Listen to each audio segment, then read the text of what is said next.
हे बहना माता सारो है साथी के भोला लिया छरिया है मैया है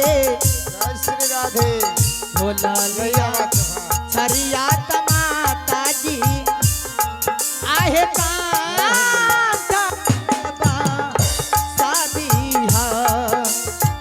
प्रथम सुमरन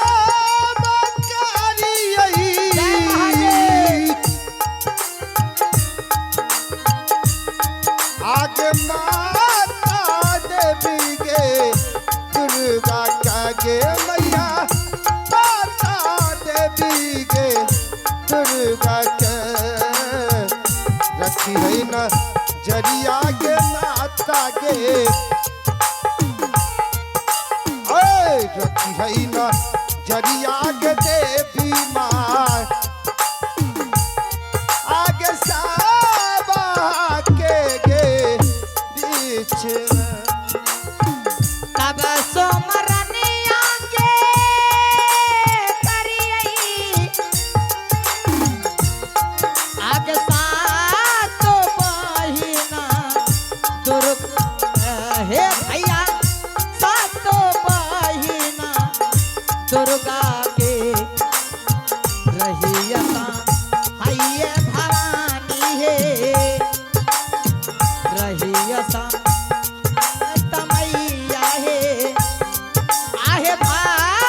भारलोत हो तोरो समान करायो आगे मैया साथी गे अकाली का गे मैया काला कत्ता के काली माँ हरे हरे है न अजरिया के काली माँ रखी है न अजरिया के काली माँ आगे साबा के गे बीच आगे मैया साबा के गे बीच तब सोमरनिया के करियई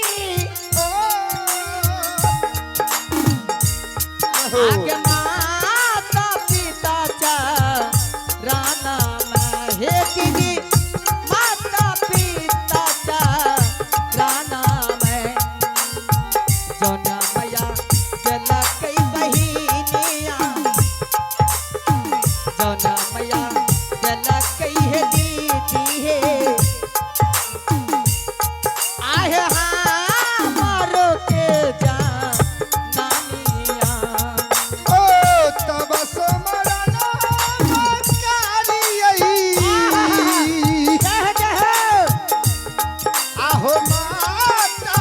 पिता के जाना हो भैया माता पिता जान भजन मैया चलकई हो बाबूजी भजन मैया चलकई के बाहिना आगे हमार गे जा नाम आगे बहिना